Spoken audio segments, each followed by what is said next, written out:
Friends, कैसे आप लोग? आई होप आप लोग बहुत ही अच्छे होंगे और मस्त होंगे और आप लोग सीटेट के एग्ज़ाम की तैयारी बहुत अच्छे तरीके से कर रहे होंगे। मैं आर के पाल आपका अपना चैनल आरपी सीटेट पॉइंट में स्वागत करता हूं। और जैसे कि हम लोग मैराथन क्लासेस का सीरीज चला रहे थे, इसमें आपका 5 दिसंबर से मैराथन शुरू हुआ था, जिसमें 5 दिसंबर को आपका हिंदी पेडागोजी का संपूर्ण पेडागोजी का मैराथन क्लासेस मैंने अपलोड किया था। उसके बाद देखे थे। उसके बाद से 6 दिसंबर को हम लोग जो चालू किए थे वो सीडीपी का क्लास चालू किए थे और 6, 7, 8 था। चूँकि आज 9 थे तो मेरी तबीयत इशू की वजह से 7 को वीडियो अपलोडेड नहीं हो पाया, तो उसका वीडियो मैं आज अपलोडेड कर दूंगा, एडिट हो जाएगा। और इस सीडीपी में ही हम लोग 2 पार्ट देख लिए थे, उसका तीसरा पार्ट आज हम लोग देखेंगे। और उसमें हम लोग जीन पियाजे, vygotsky और कोहलबर्ग, ये तीनों वैज्ञानिक मनोवैज्ञानिक जो थे उनके बारे में हम लोग देख चुके थे। अगर आप लोग अभी तक उस वीडियो को नहीं देखे हैं तो जाके आरपी सीटेट पॉइंट पे देख सकते हैं, या उसका लिंक मैं डिस्क्रिप्शन में डाल दूँगा। उसका प्ले लिस्ट बना हुआ है सीटेट मैराथन 22-23 के नाम से, आप वहाँ से जाके देख सकते हैं। और इसके अलावा आप टेलीग्राम पे भी मुझे फॉलो कर सकते हैं। इसका पीडीएफ मैं टेलीग्राम पे ही शेयर करता हूँ, टेलीग्राम पे मैं शेयर कर दूँगा। तो ये पार्ट 3 होगा सीडीपी का, और ये लास्ट मैराथन का सीडीपी का लास्ट मैराथन होगा। इसके बाद से आपका एनईपी बच जाता है, एनसीएफ और आरटीई बच जाता है। और तो उसको मैं एक वीडियो में कवर कर लूँगा। कल हम लोग 10 तारीख को हम लोग ईवीएस 10 तारीख को हम लोग ईवीएस पेडागोजी करेंगे। और फिर 11 को हम लोग ईवीएस एनसीईआरटी पेडागोजी, जो ईवीएस एनसीईआरटी से रिलेटेड जितने भी टॉपिक है उसको हम लोग उसका मैराथन करेंगे।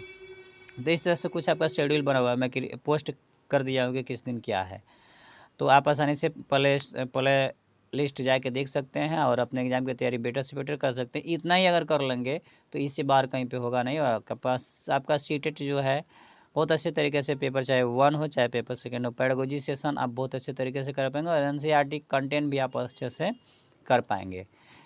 तो उसके लिए आपको चैनल पे विजिट करना पड़ेगा, तो आप चैनल पे जाके विजिट कर लीजिएगा।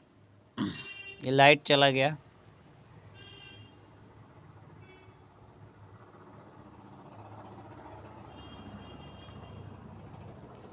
चलिए लाइट चला गया, मैं कैमरा बंद कर देता हूँ और आइए इसको देखते हैं।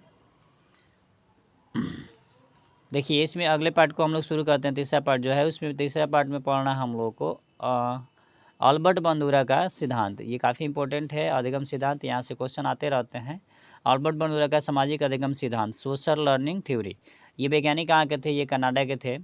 हालांकि ये पूछता नहीं है कि वैज्ञानिक कहाँ के थे, जगह नहीं पूछता है, इनका सिद्धांत पूछता है। लेकिन ये इन्होंने सोशल लर्निंग थ्योरी दिया था अल्बर्ट बंदूरा, और ये कनाडा के रहने वाले थे।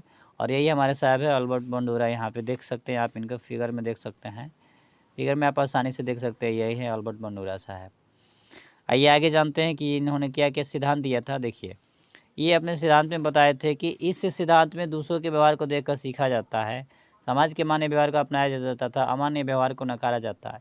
इन्होंने ये बताया था कि इस सिद्धांत के अनुसार से ये जो रहते हैं ना, इस सिद्धांत में व्यवहार, जो भी जैसा भी व्यवहार होता है उसको देख के क्या किया जाता है, सीखा जाता है। और समाज में जो भी मानने वाला होता है उसको हम लोग मान लेते हैं, अपना लेते हैं, और बाकी जो मानने वाला नहीं रहता है उसको हम अमान्य व्यवहार को नकार देते हैं। ये अल्बर्ट बंदूरा साहब ने अपने सिद्धांत में बताया था। अब देखिए, इस सिद्धांतों को हम लोग अन्य नाम से भी जानते हैं। इस सिद्धांत को हम लोग अन्य नाम से भी जानते हैं। पहला देखेंगे इस सिद्धांत का नाम क्या क्या है, ये देखेंगे आप। इस सिद्धांत को अन्य नाम से भी जाना जाता है। एक होता है अवलनात्मक अधिगम सिद्धांत, ऑब्जर्वेशन लर्निंग थ्योरी।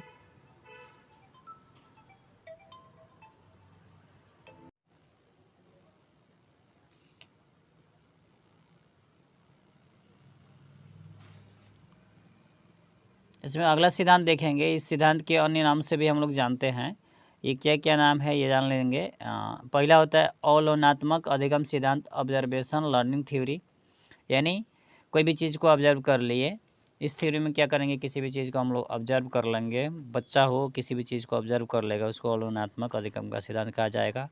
दूसरा सिद्धांत अनुकरण करना, यानी सिंपल बात है, ये व्यवहार को लेकर क्या करता है, किसी के व्यवहार को ही कॉपी करता है यानी अनुकरण करता है। फिर इसको मॉडलिंग के नाम से भी जानते हैं। तो इन थ्योरी का 3 नाम है, ठीक है। अगला देखते हैं इसी में, इनके प्रयोग में अल्बर्ट बंडूरा ने बेबो डॉल पर प्रयोग किया। इसमें इन्होंने बच्चे को 3 फिल्म दिखाई। इन्होंने क्या किया था, अल्बर्ट बंडूरा जो थे, बंडूरा साहब ने क्या किया था, इन्होंने बेबी डॉल पे क्या किया था, प्रयोग किया था। इसमें इन बच्चों को 3 फिल्म दिखाई, एक प्यार वाला फिल्म दिखाया था, एक समाज वाला, एक हिस्सा वाला। तीनों फिल्म दिखाए थे और तीनों फिल्म से इन्होंने निकाला था कुछ निष्कर्ष। इन्होंने पहला दिखाया था प्यार वाला फिल्म, दूसरा समाज वाला, तीसरा हिस्सा वाला। ये देखिए, ये बच्चे को क्या करे है, फिल्म को देखिए और फिल्म को देख के बच्चों से प्यार करने लगी, जैसे बच्चे को प्यार किया था। फिर यहाँ समाज में देखिए, समाज में कैसे रहा था। और यहाँ पे हिस्सा देखिए, उसने इसको मारा है तो उसने भी इसको क्या करेगा, मारेगा। अब बंडूरा के अकॉर्डिंग स्टेज ऑफ लर्निंग, इनके अकॉर्डिंग स्टेज ऑफ लर्निंग क्या है, तो सबसे पहला है अटेंशन, जिसको हम लोग अवधान कहते हैं। इन्होंने बताया था कि अवधान करके कोई भी चीज़ को वो सीखेगा। दूसरा बताया था रिटेंशन, यानी धारण करके, यानी दूसरे से दिख रहा है तो उसको धारण करेगा। तीसरा रिप्रोडक्शन, पुनः उत्पादन करेगा उस चीज़ को वो, जैसे यहाँ पे कर रहा था क्या कि उसने उसको मारा तो इसने भी कहा कि नहीं मैं भी तुम्हें ज़रूर मारूंगा, तो मार के वो पूरा किया। उस तरह से मोटिवेशन, अभिप्रेरणा, इसमें जैसे ये बच्चे क्या किए, बच्चे को देख के प्यार किया और प्यार उसमें कर रहा था, फिल्म में देखा तो इसने भी क्या किया, बच्चे को प्यार करना शुरुआत कर दिया, तो इससे मोटिवेशन मिला। और यहाँ पे समाज में कैसे रहना चाहिए, कैसे मिलजुल कर रहना चाहिए, ये सारी चीज़ें इसमें मोटिवेशन मिलेगी। यानी बंडूरा के अकॉर्डिंग स्टेज ऑफ लर्निंग जो होता है वो 4 तरीके से होता है। पहला आपका अटेंशन हो जाएगा, दूसरा रिटेंशन हो जाएगा, तीसरा रिप्रोडक्शन और चौथा मोटिवेशन। इसके थ्रू इनका सिद्धांत वर्क करता है। अब आइए नेक्स्ट पॉइंट जो काफ़ी इंपॉर्टेंट है और यहाँ से क्वेश्चन आते ही आते हैं, सीटेट ने हर बार इसमें से क्वेश्चन दिया है, वो है जेंडर। जेंडर मतलब होता है लिंग, ठीक है। अब वो सेक्स मतलब भी क्या होता है, लिंग ही होता है। जेंडर में आप देखेंगे सेक्स मतलब भी लिंग होता है और जेंडर मतलब भी लिंग होता है, लेकिन दोनों में डिफरेंस क्या है ये समझेंगे। देखिए, ये सेक्स जो होता है, जहाँ पे सेक्स लिखा है, ये बायोलॉजिकल कंसेप्ट होता है, यानी जैविक अवधारणा होता है, इसका मतलब भी लिंग ही होता है, ठीक। लेकिन यहाँ पे ये बायोलॉजिकल अवधारणा होता है, ठीक। इसके अपोजिट अगर जेंडर को हम लोग देखते हैं तो जेंडर मतलब भी लिंग होता है, लेकिन ये क्या होता है, सोशल से जुड़ा होता है, सोशल कंसेप्ट होता है। आई आप समझ पाए होंगे सेक्स और जेंडर में अंतर आप समझ पाए होंगे। जैसे कोई भी फॉर्म हम लोग फिलअप करते हैं तो उसमें पूछता है सेक्स या सेक्स पूछता है, यानी मेल है कि या फीमेल है, तो वो बायोलॉजिकल आपका हो गया। और एक जेंडर अगर पूछ दिया तो जेंडर सोशल सामाजिक के अकॉर्डिंग हो गया, तो इसमें भी मेल और फीमेल ही होता है। तो दोनों एक दूसरे से इंटरप्रेट है, लेकिन उसमें जेंडर जो होता है वो समाज से जुड़ा होता है, ज़्यादा सामाजिक अवधारणा है, और वो जो है लिंग जो है वो जैविक अवधारणा होता है, बायोलॉजिकल से जुड़ा हुआ है, ठीक है। आगे देखते हैं जेंडर बायस, लैंगिक पूर्वाग्रह। अब जब इनकी बात हो गई तो ये तो रुकेंगे नहीं, क्योंकि हम लोग जेंडर में क्या होते हैं, बटे होते हैं। लैंगिक पूर्वाग्रह जानते हैं, जैसे यहाँ पे फिगर देख लिए तो ये 42 के बड़े बड़े होते हैं, क्या है, स्त्री है, ये पुरुष है, तो इसमें आना तो है ही एकदम। इसमें क्या करते हैं हम लोग लैंगिक पूर्वाग्रह में, इसमें हम लोग मेल और फीमेल में अंतर किया जाता है। यही लैंगिक पूर्वाग्रह में हम लोग मेल और फीमेल में क्या करते हैं, अंतर करते हैं। जैसे स्कूल साइनिंग कंपटीशन में बॉयज़ और गर्ल्स में से गर्ल्स को प्राथमिकता देना, ये हो गया आपका लैंगिक पूर्वाग्रह।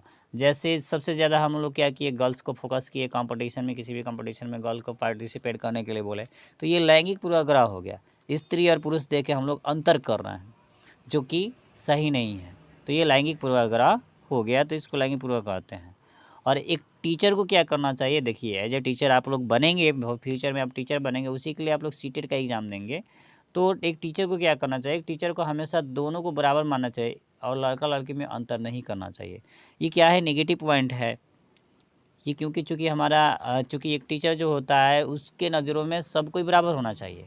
उसके नज़रों में, एक टीचर के नज़रों में सब चीज़ क्या होना चाहिए, बराबर होना चाहिए, चाहे वो गर्ल्स हो चाहे आपका बॉयज़ हो, गर्ल्स हो चाहे बॉयज़ हो, सब क्या होना चाहिए, एक नज़र से उसको देखना चाहिए, ठीक। आई होप आप इसको समझे होंगे। तो एक टीचर को दोनों को बराबर मानना चाहिए हमेशा, चाहे वो लड़की हो चाहे लड़का हो, किसी एक तरफ से रुझान नहीं होना चाहिए, तो उसमें कोई अंतर भी नहीं करना चाहिए। तो ज़ाहिर सी बात है, जब दोनों को हम हमेशा बराबर मानेंगे तो उसमें कोई भी अंतर हम नहीं करेंगे।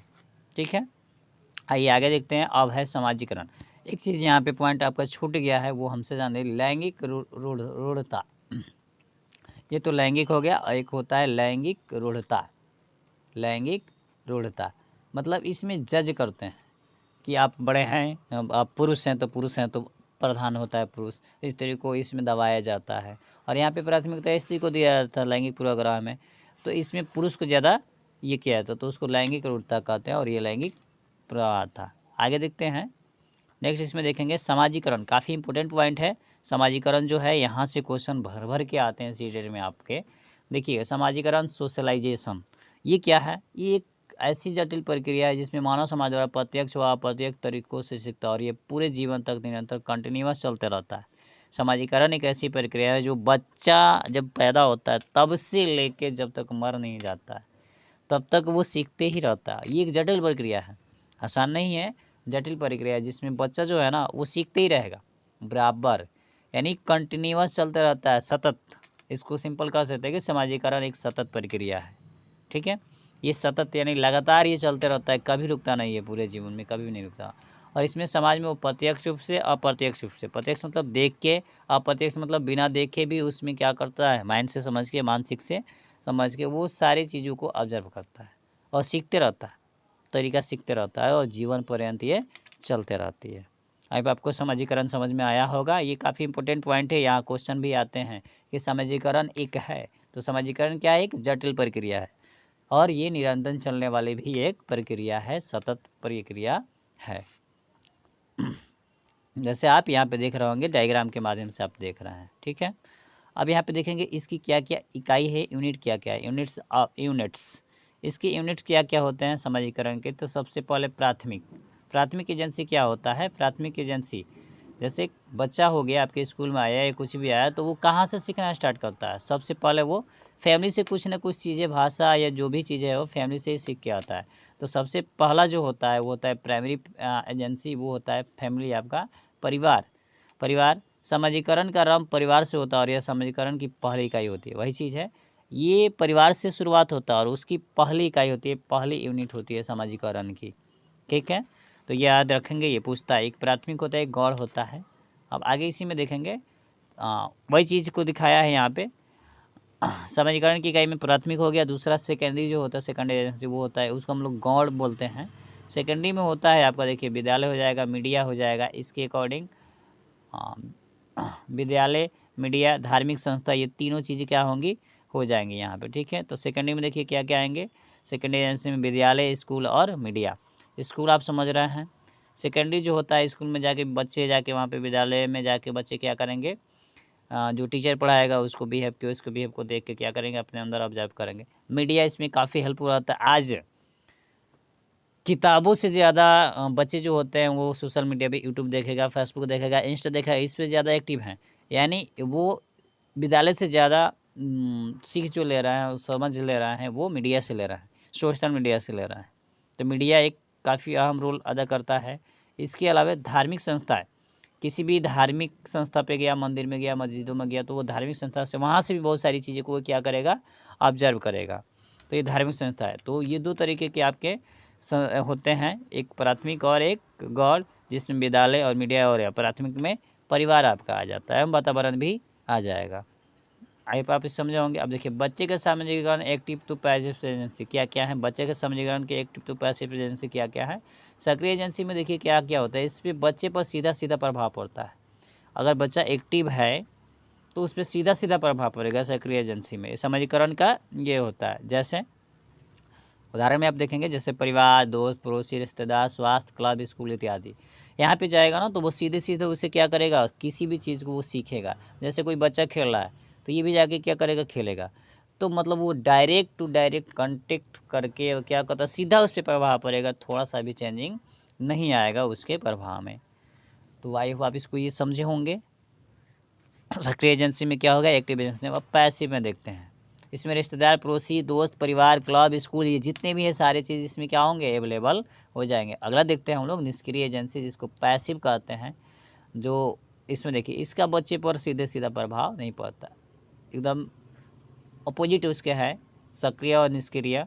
सक्रिय मतलब एक्टिव रहेगा और इसमें पैसिव रहेगा। तो पैसिव में देखिए क्या करते हैं, इस पर बच्चे का सीधे सीधा प्रभाव नहीं पड़ता है, उसमें तो पड़ेगा, इस पर कोई नहीं पड़ेगा। जैसे में पुलिस स्टेशन, इसको कोई मतलब नहीं रहता है पुलिस स्टेशन से बच्चे को। सार्वजनिक पुस्तकालय, वहाँ पे भी वो नहीं पड़ेगा। रेलवे स्टेशन, एयरपोर्ट, इससे बच्चे को कोई फ़र्क नहीं पड़ता, क्योंकि वहाँ पे बहुत ज़्यादा लोग रहते हैं और वहाँ पे बच्चे जो होते हैं कम ही जाते हैं। ठीक है, चूँकि हम लोग प्राइमरी लेवल के लिए और सेकेंडरी लेवल 1 to 5 और 6 to 8 के लिए ही पढ़ रहा है, तो उस समय तक बच्चे इससे दूर ही रहते हैं। तो ये निष्क्रिय एजेंसी होती है, इसका बच्चे पर प्रभाव बहुत ही ज़्यादा कम पड़ता है। आगे हम देखेंगे चिंतन, थिंकिंग। यहाँ से मोस्ट इम्पोर्टेंट पॉइंट है, यहाँ से क्वेश्चन बहुत ही आते हैं और भर भर के सीटेट में क्वेश्चन आते हैं, हर साल आते हैं। चिंतन क्या, जैसे हम लोग क्या किए, सीटेट की तैयारी करना स्टार्ट किए तो हमें चिंता हुई। अब हम दिमाग में थॉट दोहरा रहे हैं कि हमें आगे कैसे तैयारी करें कि हमारा सीटेट 140 तक आए, 120 पार कर जाए। तो इसके लिए हम दिमाग लगाएंगे कि आरपी सीटेट पॉइंट एक चैनल है, यूट्यूब चैनल है, जिस पे मैराथन क्लासेस चलती हैं, साइंस की क्लासेस चलती हैं। तो आप सर्च किए, यानी आप चिंतन करना स्टार्ट किए। या फिर अदर भी चैनल वाले हैं, जैसे सचिन सर हो गए, हिमांशी सिंह हो गई, आपके रोहित सर हो गए, DK गुप्ता हो गए, ऐसे टीचर एकेडमी हो गई, ये सारे लोग सीटेट की तैयारी कराते हैं। तो आप थिंकिंग करेंगे, फिर यूट्यूब पे सर्च करेंगे, आपको मिलेगा जो चीज़ है। यानी ये आप दिमाग को क्या किए, एक्टिव किए। समस्या आया तो हम सोचना स्टार्ट किए और फिर सोर्स भी खोजना स्टार्ट किए, तो उसको हम लोग चिंतन कहेंगे। तो देखिए, आइए जानते हैं कि चिंतन है क्या।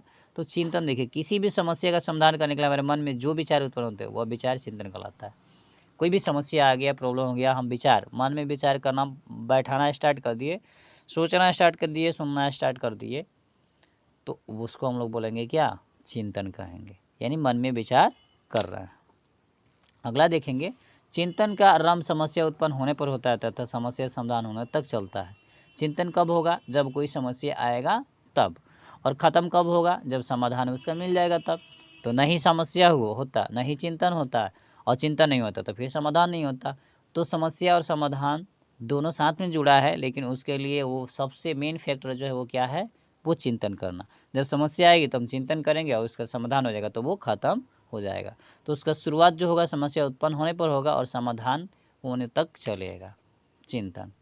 आगे देखते हैं चिंतन के प्रकार, कितने प्रकार के चिंतन होते हैं। देखिए, चिंतन के प्रकार, सबसे पहला होता है स्वयं चिंतन, ऑटोसेट थिंकिंग, स्वयं में लीन रहना। जैसे आप लोग कभी कभी करते हैं स्वयं में एकदम, जैसे मैं अभी आपके लिए वीडियो अपलोड कर रहा हूँ और स्वयं में एकदम मस्त पढ़ा रहा हूँ आपको, ठीक, अपलोड करूँगा मैं इसके बाद से, तो मैं खुद में क्या हूँ, लीन हूँ। जैसे आप पढ़ रहे हैं तो खुद में लीन है कि हाँ मैं पढ़ रहा हूँ, ठीक। तो ऐसी कल्पना करना जिसका कोई वास्तविक स्वरूप ना हो, स्वलीन चिंतन कहलाता है। और अभी मन में बैठे बैठे हैं, सोच रहे हैं कि हम सीटेट में 150 में से 145 नंबर, 140 नंबर आएगा, सिर्फ बोल रहा है, और लेकिन उसके लिए पढ़ाई नहीं कर रहा है, ना ही चैनल खोल रहा है, ना ही प्ले लिस्ट देख रहा है, कुछ भी नहीं कर रहा है। लेकिन हम मन में क्या कर रहे हैं, सोच रहे हैं कि हमको 140 टारगेट करना है, सिर्फ उसका स्वरूप कर रहे हैं, कल्पना कर रहे हैं, वास्तविक नहीं है, रियल में कुछ भी नहीं पढ़ रहा है।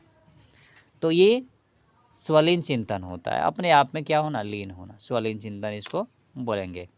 फिगर से आप देख सकते हैं, एक बच्ची है, ये कैसे चिंतन कर रही है कि हम आसमान में घूम रहे हैं, तारों में घूम रहा है, जबकि ये वास्तविक है नहीं, क्योंकि ये संभव नहीं है। आगे देखते हैं, दूसरा है यथार्थवादी चिंतन। दूसरा चिंतन जो है वो यथार्थ, रियलिस्टिक थिंकिंग। यह चिंतन वास्तविकता से संबंधित होता है। इसमें जो चीज़ें सोचते हैं, टारगेट बनाते हैं, वो क्या करते हैं, पूरा करते हैं। आप यहाँ पे फिगर में देख रहे होंगे, पायलट हो गई, फिर डॉक्टर हो जाएगी, फिर डांसर बन जाएगी, नर्स बन जाएगी, टीचर बन जाएगी। तो इसमें चिंतन जो होता है, ये चिंतन वो वास्तविक होता है, यानी कैरियर से रिलेटेड चिंतन इसमें होता है। तो आई होप आप इसको याद रखेंगे कि ये जो होता है रिलेटेड किससे, कैरियर से रिलेटेड होता है। आगे देखते हैं, अब देखिए टाइप ऑफ रिलेटिव थिंकिंग, ये जो है दूसरा, इसका टाइप है, अलग अलग तरह के होते हैं जो काफ़ी इंपॉर्टेंट होते हैं। और ये आपका इसमें सीटेट जो होता है, यहाँ से क्वेश्चन आपके आते हैं, भर भर के आते हैं। सबसे पहला ही है कन्वर्जेंट थिंकिंग, अपसारी चिंतन। एक अपसारी चिंतन, एक होता है आलोचनात्मक, एक क्लोज, एक सृजनात्मकता। 5 तरह के लगभग ये हुए। इसमें अभिसारी चिंतन में देखेंगे कि अभिसारी चिंतन किसको बोलेंगे।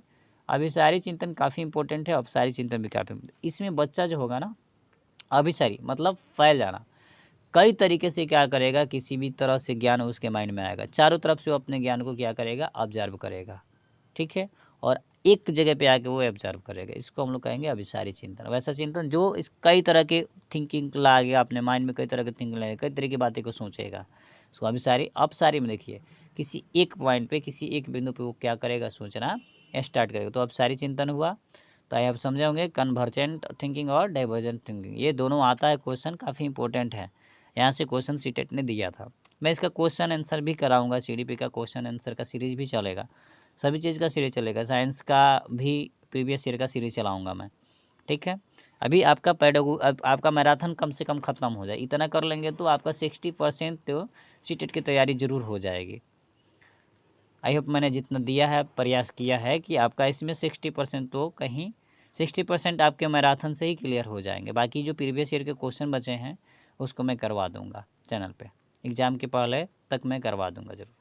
आपका एग्ज़ाम क्योंकि 3rd वीक से स्टार्ट होगा दिसंबर में, संभवतः है कि 22 तारीख के बाद से आपका एग्ज़ाम स्टार्ट हो। अगला देखते हैं इसका तीसरा जो है, तीसरा है आलोचनात्मक थिंकिंग, क्रिटिकल थिंकिंग। ये काफ़ी इंपॉर्टेंट है, क्रिटिकल। बच्चा इसमें क्या करता है, किसी भी कोई भी आलोचना कर दिया, किसी भी बात को लेकर वो आलोचना कर देगा, तो इसको आलोचनात्मक थिंकिंग कहेंगे। क्रिटिकल थिंकिंग यानी कई तरीके से सोचेगा, अपसारी से भी, अभिसारी से भी, और वो जाकर उधर क्रिटिकल बन जाता है। अब देखिए इसमें हम लोग अपसारी चिंतन में एक क्लोज इंडेड होता है, एक ही चीज़ पे, सॉरी ये गलत मैंने बता दिया था, closed ended inside the box, box में ही रहेगा और सिर्फ थोड़ा सा ही सोचेगा, ठीक है। इसमें अपसारी चिंतन में यानी एक ही जगह पे सोच रखेगा, बाकी एक्टिव नहीं होगा। लेकिन डाइवर्जन में, अपसारी में क्या होगा, सॉरी यहाँ पे अपसारी में बहुत तरीक़ों से सोचेगा, क्रिएटिविटी ज़्यादा होगा और मुक्त रहेगा, बिल्कुल स्वतंत्र रहेगा, ओपन रहेगा, ठीक है। तो अपसारी चिंतन आप समझ पाए कि बहुत तरीके से सीखेगा और क्रिएटिव भी होगा और ओपन रहेगा, फ्री रहेगा। और इसमें क्लोज एंडेड, थोड़ा सा बस सीटेड पार कर लेना है, काम खत्म, इतना ही बस सोचेगा। और इनसाइड द बॉक्स में, बॉक्स के इनसाइड में ये रखा जाता है और ये मुक्त होता है। तो अब सारी चिंतन आप समझ होंगे, चिंतन समझ होंगे, आउट ऑफ द बॉक्स इसमें रहता है, ठीक है। जैसे इसमें देखिए अब सारी जो होता है इसमें गुड बैड दोनों चीज़ को ये क्या करता है, गुड बैड दोनों को ये ऑब्जर्व करता है, दोनों को सीखता है कि गुड कौन है, बैड कौन है, ये चीज़ जाना शुरू कर देता है अपसारी में, और अपसारी में ये चीज़ें नहीं होती हैं। चलिए आइए देखते हैं बाल केंद्रित शिक्षा, जो काफ़ी इंपॉर्टेंट है, आपका सीटेट इसी पे फोकस करता है और सीसी ने भी इसको माना हुआ है। बाल केंद्रित शिक्षा तथा प्रगतिशील शिक्षा क्या है, child centred and progressive education क्या है। बाल केंद्रित शिक्षा, चाइल्ड सेंटर्ड एजुकेशन, ये क्या है, देखिए बालक की रुचियों को, यहाँ पे देख रहे हैं आप फिगर, सॉरी आप यहाँ पे फिगर देख रहे होंगे, बालक की रुचियों, इंटरेस्ट, प्रवृत्तियों तथा क्षमताओं को ध्यान में रखते हुए शिक्षा प्रदान की जाती है। बाल केंद्रित शिक्षा का मतलब हुआ कि बालक किस में इंटरेस्ट ले रहा है, किस तरीके से इंटरेस्ट ले रहा है, उसके अकॉर्डिंग हम लोग उसके क्षमता को ध्यान में रख के हम लोग शिक्षा को क्या करते हैं, प्रदान करते हैं, उसको हम लोग बाल केंद्रित शिक्षा कहा जाता है, जो अभी काफ़ी ज़्यादा है और एनईपी इस पे काफ़ी ज़्यादा फोकस किया है, और आपका एनसीएफ भी जो था इसी पे ज़्यादा फोकस किया था, नेशनल करिकुलम फेरम जो होता है। अब देखिए शिक्षा कैसा होना चाहिए, वो शिक्षा रुचिकर होना चाहिए, मतलब उसमें इंटरेस्ट हो, और ज्ञान के सक्रिय निर्माता हैं। और बच्चे इसमें क्या करते हैं, वो ज्ञान के सक्रिय निर्माता होते हैं। रुचि जब जगेगा तो जाहिर सी बात है, रुचि जगेगा तो वो एक्टिव होंगे तो ज्ञान बढ़ेगा, ठीक है। तो ये आप जान गए। अगला देखते हैं प्रगतिशील शिक्षा क्या है, चाइल्ड समझ गए, चाइल्ड सेंटर टीचिंग समझ गए। अब देखिए प्रोग्रेसिव एजुकेशन समझेंगे। प्रोग्रेसिव एजुकेशन में क्या होता है, जब हम बच्चे को उसकी आवृत्तियों यानी एटीट्यूड, इच्छाओं यानी इंटरेस्ट के अनुसार पढ़ाते हैं तो उसका शिक्षा स्तर बढ़ता जाता है, जिससे प्रगतिशील शिक्षा कहते हैं। जैसे मैंने आपको कोई चीज़ पढ़ाना स्टार्ट किया, आपने उस चीज़ों को क्या किया, आपने उस चीज़ों को समझना स्टार्ट किया, आपने वो चीज़ समझा, मैंने जो बताया वो आपको समझ में आ गया, आपको इंटरेस्ट जगा कि नहीं ये सर अच्छे पढ़ा रहे हैं, इनसे और पढ़ा जाए। मैराथन क्लास आपने देखना स्टार्ट किया, तो मैराथन क्लास आपने देखना स्टार्ट किया यानी आपकी शिक्षा स्तर जो था, मान लीजिए कि आपने कभी तैयारी ही नहीं किया, लेकिन मेरा वीडियो देख के आप मोटिवेट हुए और वीडियो देखना स्टार्ट कर दिए, इसका मतलब क्या हुआ, इसका मतलब सीधा हुआ कि आपको समझ में आ रहा है, यानी आप में इंटरेस्ट जगा, और इंटरेस्ट जैसे ही जगना शुरुआत हुआ, इंटरेस्ट जगा तो आप उसके उसके अंतर्गत पढ़ना स्टार्ट कीजिएगा। तो जैसे ही पढ़ना स्टार्ट करेंगे तो वहाँ पे हमारा शिक्षा का स्तर क्या होगा, बढ़ जाएगा। सेम कंडीशन बच्चे में भी होता है। तो इसी को हम लोग प्रगतिशील शिक्षा कहते हैं, यानी वो डाउन से क्या हुआ, अप जाने लगा, डाउन नहीं हुआ, डाउन से अप जाने लगा, तो उसको प्रगतिशील शिक्षा कहा जाता है। आई बात समझे होंगे ये। देखिए प्रगतिशील शिक्षा के अनुसार बच्चे प्रगतिशील शिक्षा के अनुसार शिक्षक प्रगतिशील शिक्षा के अनुसार शिक्षा बच्चे के लिए बना ही न कि बच्चा शिक्षा के लिए। प्रगतिशील शिक्षा में क्या होता है, शिक्षा बच्चे के लिए बना, न कि बच्चा शिक्षा के लिए बना है, यानी बच्चे को सेंटर आउट करके पढ़ाना है। ठीक, अब इसमें प्रगतिशील शिक्षा में क्या होता है, बच्चे का सर्वांगीण विकास होता है। प्रगतिशील शिक्षा रहेगी ना तो इसमें ऑल राउंड जितने भी विकास हैं, उसको पर्यावरण से हो, खेल से हो, पढ़ाई से हो, फैमिली से हो, समाज से हो, सर्वांगीण विकास यानी ऑल राउंड विकास प्रगतिशील शिक्षा के बच्चे में होता है। ठीक है, और प्रगतिशील शिक्षा क्या करती है, इसमें बच्चे जो होते हैं लर्निंग बाय डूइंग प्रबल देती है ज़्यादा। प्रगतिशील शिक्षा जो होती है ना, इसमें बच्चे खुद करके एक्टिव होते हैं, इसमें लर्निंग बाय डूइंग प्रोसेस पे ज़्यादा बल देती है। इसमें देखिएगा एक वाइज लिखा हुआ है कि प्रोग्रेसिव एजुकेशन में seating arrangement time table fix होना चाहिए, फ्लेक्सिबल होना चाहिए। फ्लेक्सिबल का मतलब लचीना होना चाहिए, इसमें टाइम, ताकि वो फ्री माइंड हो जाए और फ्री माइंड होकर किसी भी चीज़ को ऑब्जर्व कर पाए। तो इसमें प्रोग्रेसिव एजुकेशन में seating arrangement time table flexible होना चाहिए। ये जो होना चाहिए सीटिंग अरेंजमेंट, जैसे उसको बैठा रहा है, टाइम टेबल हो गया, वो फ्लेक्सिबल होना चाहिए, यानी लचीला होना चाहिए, यानी एकदम मुलायम होना चाहिए। टीचर को भी पढ़ाई मेथड जो भी चीज़ें हैं वो मुलायम होना चाहिए। और इसमें कोलैबोरेशन जो होगा वो काफ़ी ज़्यादा होता है। इसमें सहयोगीपूर्ण अधिगम कोलैबोरेटिव लर्निंग होता है। प्रगतिशील शिक्षा जो होगा ना, प्रभावशाली शिक्षा, इसमें एक चीज़ है कि इसमें सभी एक दूसरे को क्या करेंगे, सहयोग करेंगे, सहयोग होना चाहिए। ठीक, तो ये कोलैबोरेटिंग होता है। अब अकॉर्डिंग टू CBSE के अकॉर्डिंग क्या करेंगे, CBSE ने जो बताया है, प्रोग्रेसिव एजुकेशन में बच्चे समूह में एक्टिव पार्टिसिपेंट करें और सोशल स्किल को सीखें। CBSE ने भी कहा है कि बच्चे क्या करें, इसमें एक्टिव रूप से पार्टिसिपेट करें, और पार्टिसिपेट करके सोशल स्किल जो होता है, समाज में जितने भी कौशल होते हैं उसको वो क्या करें, ऑब्जर्व करें, सीख पाएँ। तो इस पर ये ज़्यादा जोर देता है, किसके अकॉर्डिंग, CBSE के अकॉर्डिंग। और प्रगतिशील शिक्षा में संयुक्त राज्य अमेरिका के मनोवैज्ञानिक जॉन डेवी का योगदान सबसे ज़्यादा है। सबसे ज़्यादा जॉन डेवी का योगदान है, जो अमेरिका के थे। इसके अलावा भारत में भी हैं, देव जी है, ऐसे ही कुछ नाम है उनका, देव जी है, उन्होंने काफ़ी ज़्यादा इस पर ध्यान दिया था। लेकिन जॉन डेवी को सबसे ज़्यादा माना जाता है जो USA के हैं, और भारत के देव जी हैं। देखिए अब है समावेशी शिक्षा। समावेशी शिक्षा आप समझेंगे, प्रगतिशील समावेशी शिक्षा इंक्लूसिव एजुकेशन, सभी के लिए अधिगम। समावेशी शिक्षा क्या कहता है, आपका NCERT चाहे NCF क्या कहता है कि इसमें सभी के लिए अधिगम है, सबको शिक्षा देना जरूरी है। योग्यता से परे होकर सभी बच्चों को गुणवत्तीय शिक्षा उपलब्ध कराई जाए। योग्यता से परे होकर मतलब योग्यता उसकी नहीं देखी जाए, सभी बच्चे को क्या किया जाए, गुणवत्ता रूप से, मतलब अच्छे तरीके से उसको शिक्षा दिया जाए, उपलब्ध करवाया जाए, ये समस्या शिक्षा कहता है।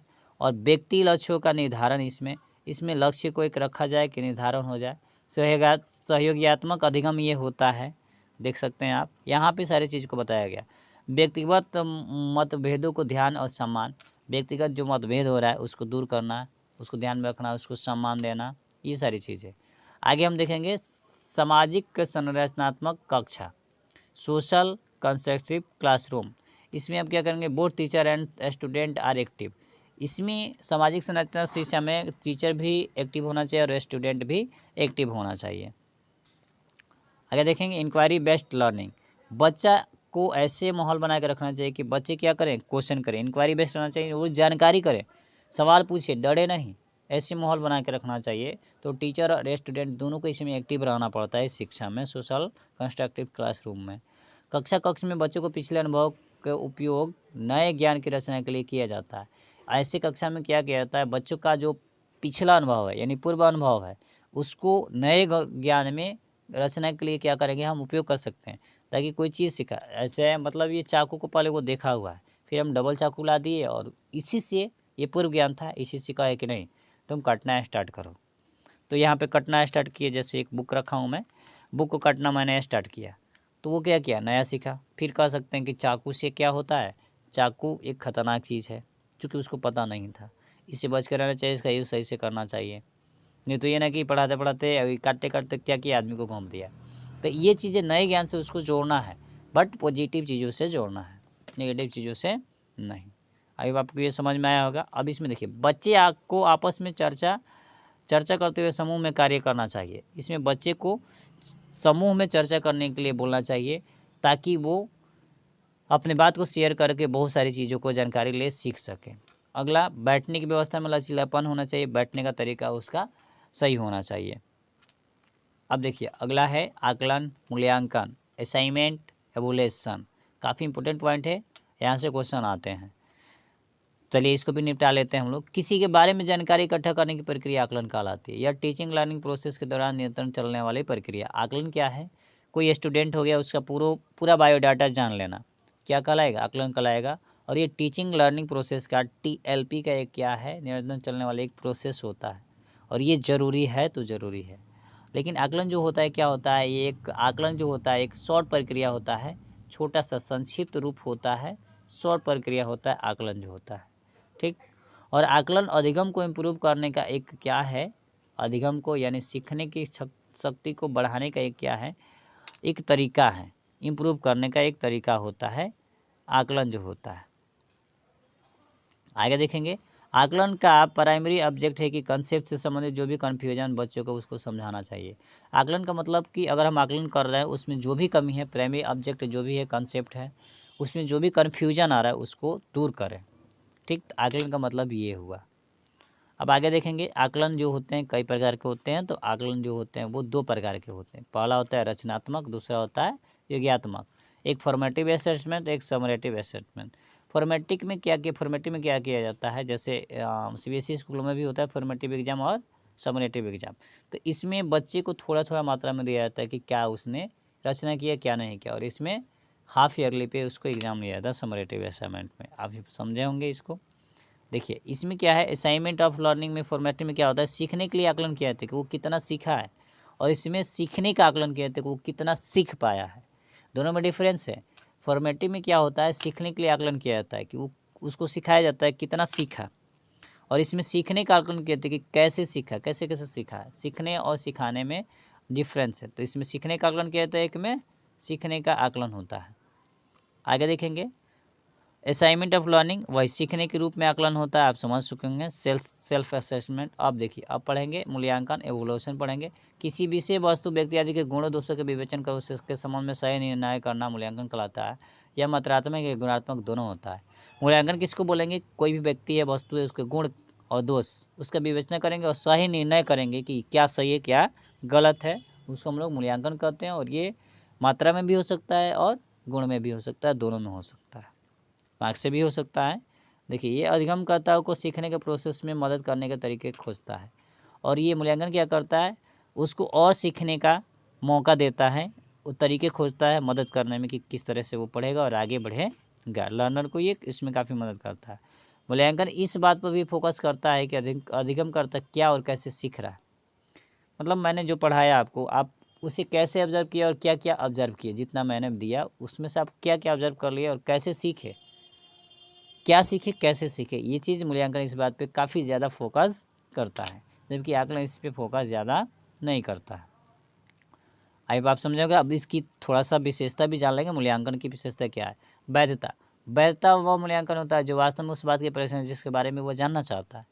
मूल्यांकन की विशेषता में है कि वैधता, इसमें देखेंगे वैलिडिटी क्या है, वास्तव में हम क्या जानना चाहते हैं, मूल्यांकन उसके लिए किया जाता है जिसके बारे में वो जानना चाहता है, उसका परीक्षण करें, टेस्ट करें। वैलिडिटी हुआ।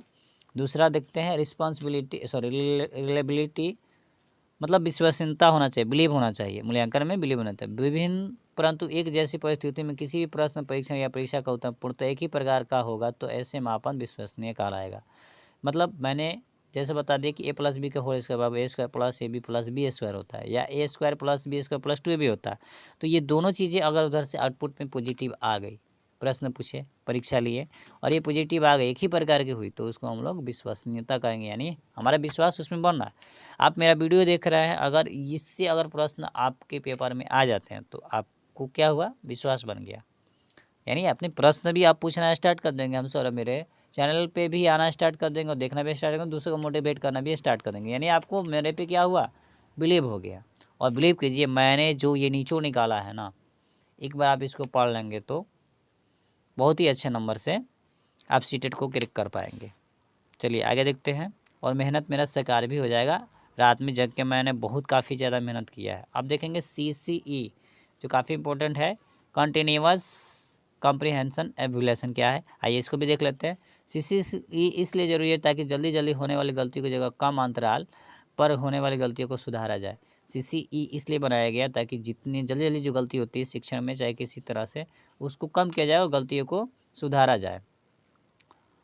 और देखिए अब उसके बाद से अगला आता है स्कूल बेस्ड असाइनमेंट, SBA, यानी स्कूल बेस पे असाइनमेंट बनाया जाए, उससे सारी चीज़ों को किया जाए। इसमें देखिए अगला देखते हैं, इसमें ये क्या होता है, इसमें टीचर बाहरी पेपरों की जगह खुद ही उनकी क्षमताओं को बेहतर बनाता है।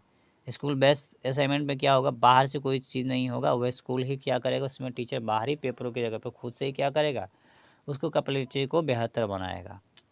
अगला हम देखेंगे, अगला देखेंगे डायग्नोस्टिक एंड रिमेडियल टीचिंग। ये देखिए यहाँ पे क्या हुआ,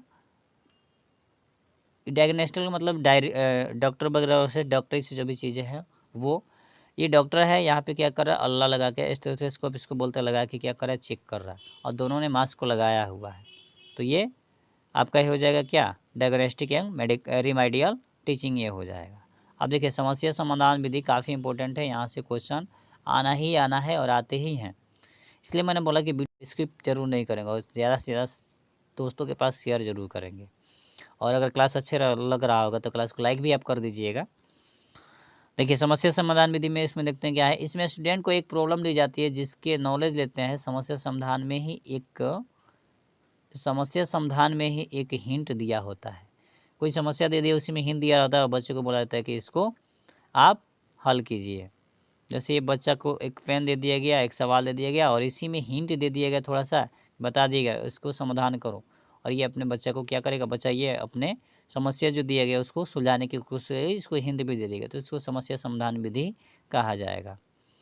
अब NCERT के अकॉर्डिंग क्या होता है, किसके स्टेप क्या होते हैं ये जानेंगे समस्या समाधान के। सबसे पहले होगा समस्या को चुनना, सिलेक्ट करना, यानी समस्या को हम सिलेक्ट करेंगे तभी तो उसे समाधान करने के लिए बोलेंगे। फिर समस्या से रिलेटेड क्या करेंगे, इन्फॉर्मेशन को कलेक्ट करना, और क्या क्या समस्या कहाँ कहाँ से है उसको पहले कलेक्ट करेंगे NCERT के अकॉर्डिंग।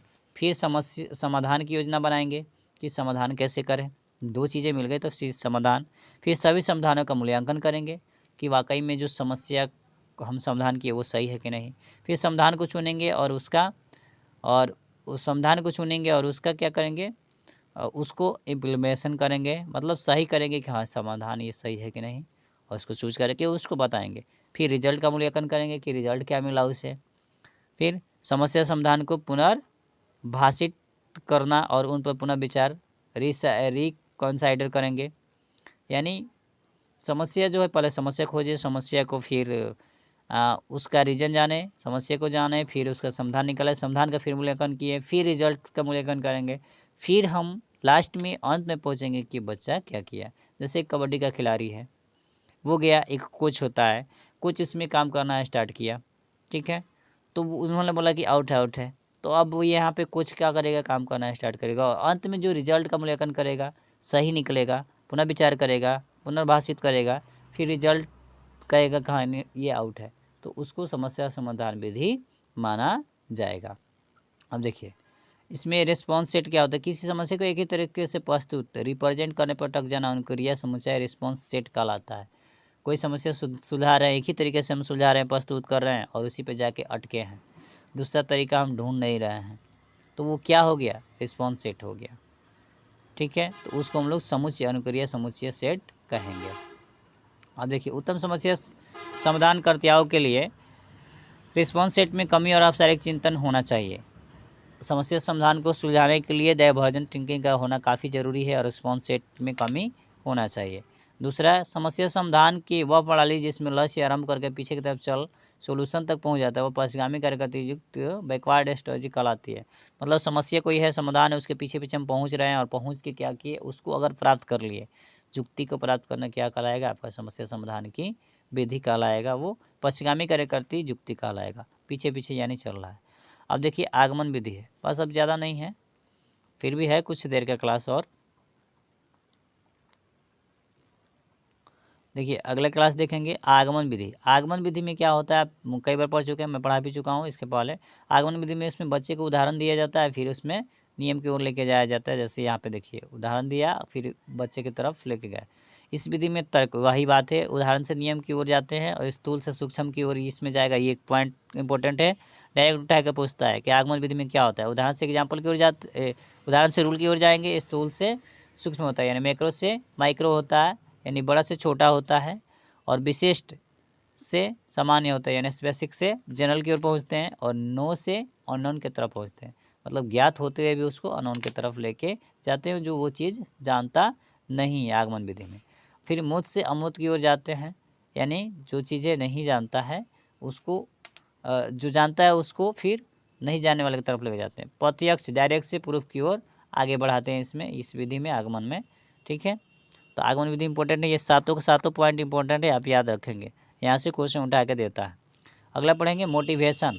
जैसे मैं सीटेट के लिए तैयारी करा रहा हूँ, तो आप मोटिवेट हुए और क्लास देखना स्टार्ट किए, तो मोटिवेशन कहीं ना कहीं है सीटेट के लिए। तभी आप क्या कर रहे हैं, अभी प्रेरणा आपको मिल रहा है, मुझसे मिले या किसी भी टीचर से मिले या अपने आप से मिले, तो प्रेरणा आपको मिल रहा है, यानी आप उस पर काम करें। देखिए अभी प्रेरणा क्या है, अभी प्रेरणा एक ऐसी आंतरिक शक्ति या बल है जो से जुनून होता है, जो व्यक्ति को लक्ष्य की ओर ले जाता है और अग्रसर करता है। वही क्या है, प्रेरणा एक लक्ष्य होता है जो लक्ष्य की ओर ले जाता है, एक आंतरिक शक्ति होता है उसके व्यक्ति का, जोश होता है, जुनून होता है कि हमको ये चीज़ करना है। जैसे आप तैयारी करें सीटेट में, हमको 120 नंबर लाना, तो ये आपका जोश जो हुआ, जुनून हुआ, आंतरिक शक्ति आपका हुआ। इसी पे आगे आप काम करेंगे, अग्रसर होंगे और आप लक्ष्य की ओर बढ़ेंगे। जैसे पेपर पास करने के लिए बच्चे जो शक्ति लगाते हैं, जैसे 10th का बोर्ड हम पार करते हैं, जैसे हमें टीचर बनना है तो हमें सीटेट क्लियर करना है, तो मोटिवेशन मिला, तो ये बच्चे अग्रसर होते हैं, इस पर पेपर पास करने के लिए शक्ति लगाते हैं, वही मोटिवेशन उसका होता है।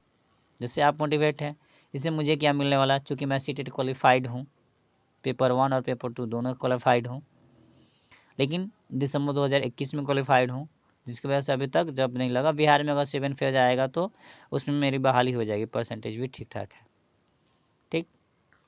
लेकिन मैं तब भी आपको सेवा देते रहूँगा ऐसे, और आपके लिए क्लास में बनाते रहूँगा, मतलब वो फ्यूचर की बात है। तो मैं मोटिवेट था, तभी जाके क्या हुआ होगा, तो आप भी मोटिवेट होंगे, आगे आपको टीचर बनना है, तो आप जो शक्ति लगाएंगे, अंतर शक्ति लगाएंगे, वही आपके लिए मोटिवेशन होगा।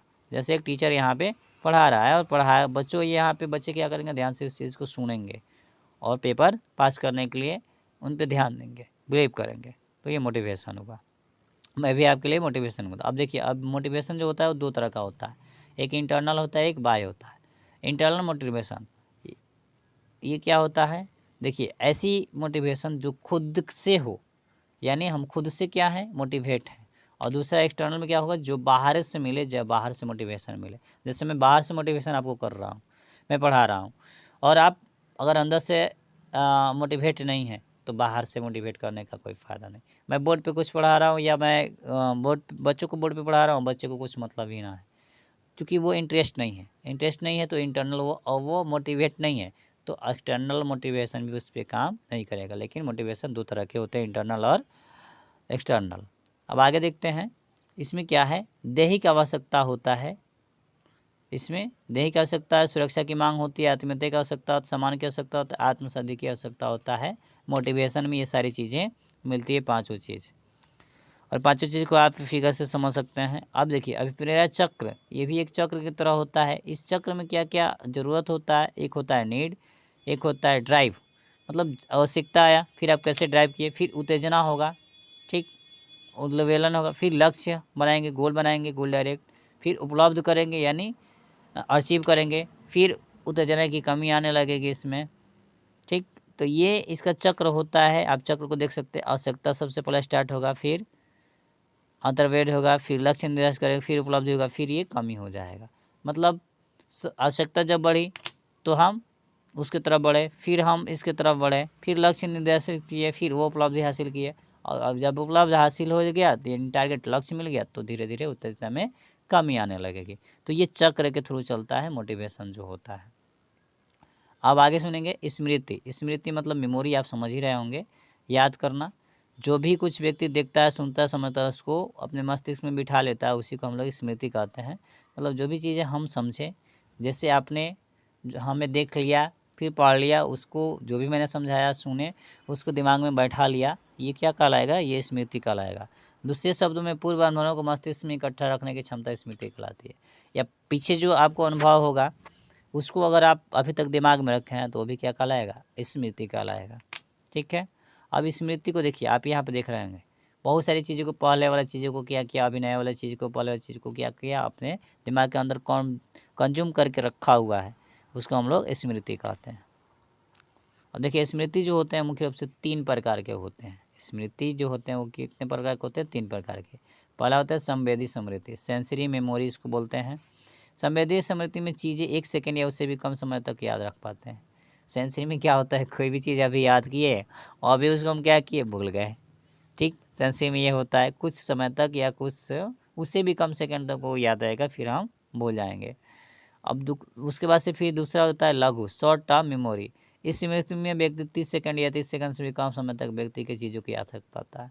लघु में, शॉर्ट टर्म मेमोरी में क्या होता है, इसमें व्यक्ति जो होगा 30 सेकंड या 30 सेकंड से भी कम किसी भी बात को क्या करेगा, वो व्यक्ति को या चीज़ों को वो याद रख पाएगा। अगला जो होता है दीर्घ, लॉन्ग टर्म मेमोरी। इस अवस्था में व्यक्ति 30 सेकंड या उससे अधिक समय तक सूचनाओं को याद रख पाता है।